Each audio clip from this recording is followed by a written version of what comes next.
નમસ્કાર વિદ્યાર્થી મિત્રો, આજે આપણે ધોરણ 8 વિષય ગણિત સમય સંખ્યાઓમાં પ્રકરણના અંત તરફ જઈ રહ્યા છીએ. ત્યારે મિત્રો છેલ્લો સ્વાધ્યાય આપણે જોવા માટેનો પ્રયત્ન કરીએ. સ્વાધ્યાય 1.2 દાખલા નંબર 1 તમને આપ્યો છે. સંખ્યા રેખા ઉપર આપેલ સંખ્યાઓનું નિરૂપણ કરો.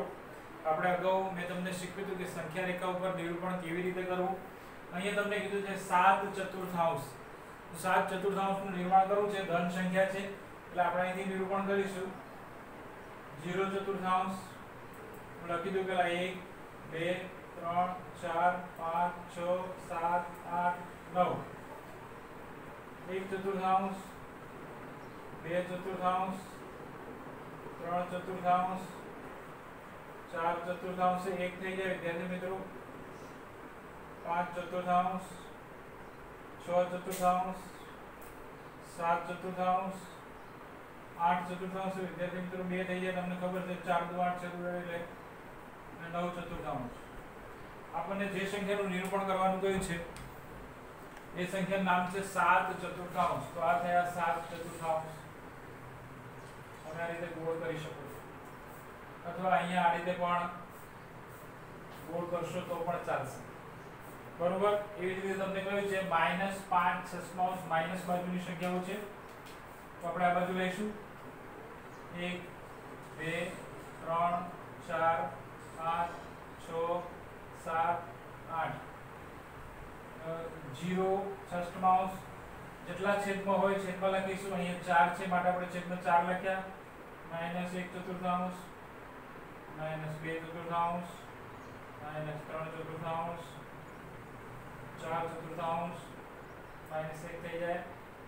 5 ચતુર્થાંશ 6 ચતુર્થાંશ 7 ચતુર્થાંશ. આપણે લેવાના છે સોરી વિદ્યાર્થી માફ કરજો ષષ્ઠમાંશ છે. આગળ દાખલા અંદર લખી નાખી ષષ્ઠમાંશ છે તો છેદમાં આપણે ષષ્ઠમાંશ લખીશું અને આગળ દાખલાનું યાદ રહી ગયું.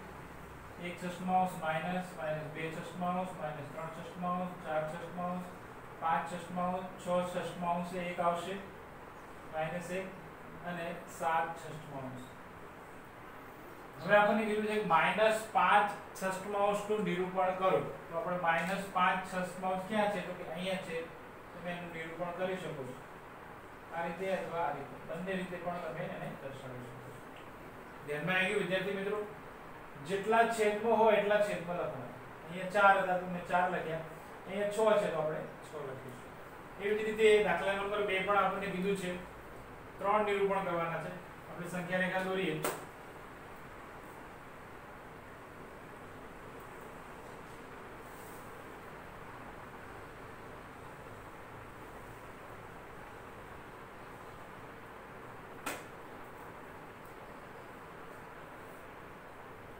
માઈનસ છે આપણે 0 થી લઈશું. 0 1 2 3 4 5 6 7 8 9 અને 10 સુધી લઉં તો એ 0 છેદમાં 11 છે માટે 11 લઈશું. -1 11 -2 11 3 11 4 11 5 11 6 11 7 11 8 11 9 11 અને 10 11. માઈનસ છે આપણે માઈનસ બાજુ લઈશું. હવે આપણને જે સંખ્યાનું નિરૂપણ કરવાનું છે આપણે દર્શાવી દઈએ. પહેલી કઈ છે આપણને -2 11 તો -2 11 અહીંયા છે. પછી -5 11 તો -5 11 અહીંયા છે. અને -9 11 તો -9 11 આ રીતે તમે સંખ્યા રેખા ઉપર નિરૂપણ દર્શાવી શકો છો. દાખલા નંબર 3 કીધું છે આપણને કીધું છે કે 2 થી નાની હોય તેવી 5 સમય સંખ્યાઓ લખો. તો 2 થી નાની વિદ્યાર્થી મિત્રો આપણે યાદ કરીએ તો 3 દૂત્યાંશ એ પણ 2 થી નાની થશે. 1 દૂત્યાંશ 1 તૃતીયાંશ 1 ચતુર્થાંશ 0 1 -1 દૂત્યાંશ લો -1 તૃતીયાંશ લો. આ બધી જ સંખ્યાઓ 2 કરતા નાની સંખ્યાઓ થાય એટલે તમે 2 થી નાની સંખ્યાઓમાં સંખ્યાઓ દર્શાવી શકો છો. આગળ વધીએ વિદ્યાર્થી મિત્રો. આગળ કે છે -2/5 અને 1/2 વચ્ચે આવતી 10 સમય સંખ્યાઓ લખો. તો આપણે અહીં લખીએ -2/5 અને 1/2. જો છેદ સરખા નથી, આપણે છેદ સરખા કરવા છે તો આપણને સંખ્યાઓ મળે. 10 લખવાની છે એટલે આપણે છેદ થોડો મોટો કરીશું. આપણે 10 ની જગ્યાએ અહીંયા 4 લખીએ. 10 નથી આવતા પણ 20 લાવીએ તો ઉપર 4, અહીંયા 10 લખીએ, ઉપર 10. આનો જવાબ આવશે -8/20 અને અહીંયા આવશે 10 × 10/20. હવે તમે 8-8/20 અને 10 વચ્ચે તમે કોઈ પણ 10 સમય સંખ્યા લખી શકો છો. હું અહીંયા લખું -7/20, હા 7/20, -6/20, -5/20, -4/20, -3/20, -2/20, -1/0/1/2/0.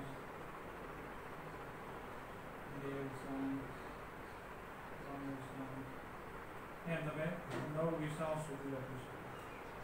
એટલે 10/20 છેલ્લી સંખ્યા છે એટલે 10 સંખ્યાઓ તમારી ધ્યાનમાં આવી ગયું. હવે આપણે આગળ વધીએ.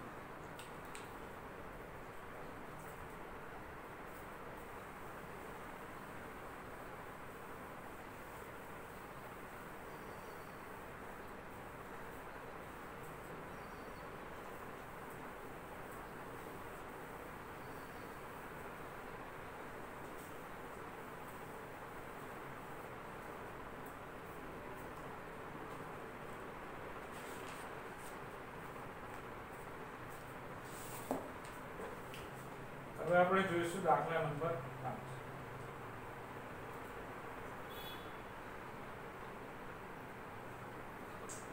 દાખલા નંબર 5 ત્રણેય દાખલાઓ એક જ જેવા છે. વિદ્યાર્થી મિત્રો કોઈ પણ એક ગણાવીશ, બાકીના બે દાખલાઓ તમે જાતે ગણજો અને તેમ છતાં જો તમને ના ખબર પડે તો મને પૂછજો, હું તમને ફરી સમજાવીશ. બીજો દાખલો લઈએ આપણે. એમાં આપ્યું છે -3/2 અને 5/3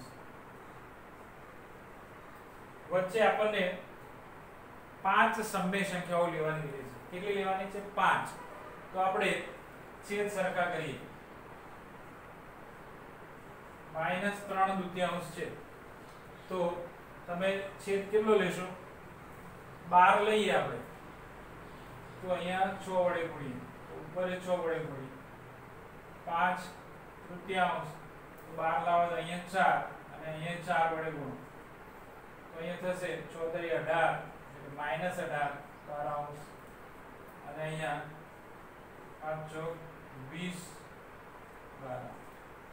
હવે આ વચ્ચે તમે 5 સમય સંખ્યા લઈ શકો છો કે -17/12, -16/12, -15/12, -14/12, 13/12 થી તમે 19/12 સુધીની સંખ્યાઓ લઈ શકો. ધ્યાનમાં આવી ગયું?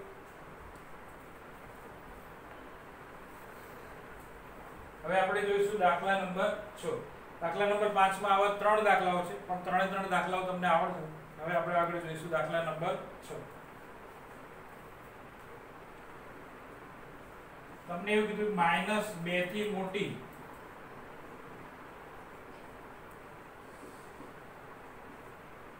પાંચ સમય સંખ્યાઓ.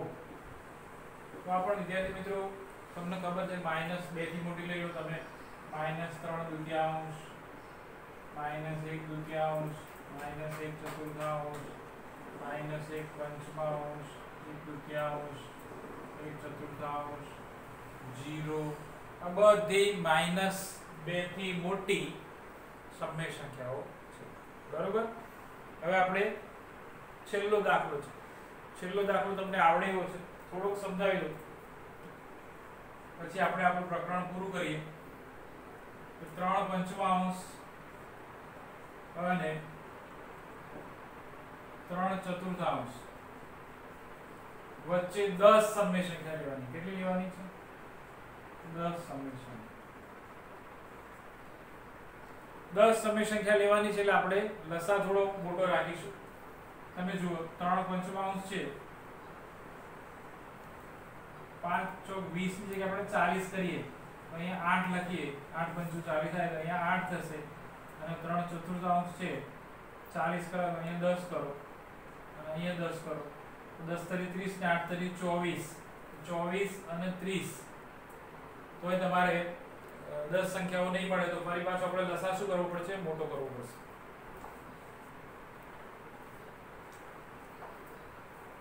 હવે આપણે લસા મોટો કરીએ. જુઓ 10 આપણે 10 લેતા તેની જગ્યાએ 100 લઈએ તો અહીંયા 20 કરી દો, અહીંયા 20 કરી દો, અહીંયા 25 કરી દો, એટલે અહીંયા 25 કરી દો. 20 × 60, 20 × 5 100, 25 × 75 અને 25 × 100. 60 અને 75 વચ્ચે તમને 10 સમય સંખ્યાઓ આરામથી પડી જાય. 61 62 63 64 65 66 એમ તમને 10 સમય સંખ્યાઓ આરામથી મળી જશે. આપણે અહીંયા સ્વાધ્યાય 1.2 પૂરો કરીએ છીએ. આશા રાખું છું તમને ખબર પડી હશે. હજી પણ તમને કોઈ ડાઉટ હોય, કઈ તકલીફ હોય, કોઈ ટોપિકમાં ખબર ન પડી હોય તો તમે મને પર્સનલી મેસેજ પણ કરી શકો છો, અથવા પૂછી શકો છો, અથવા ફોન દ્વારા પણ માહિતી મેળવી શકો છો. અને બીજી જ રીતે પણ તમારે લાઈવ પણ શીખવાની ઈચ્છા હશે તો મને કહેજો, હું તમને વિડીયો કોલિંગ દ્વારા પણ સમજાવીશ. Thank you very much.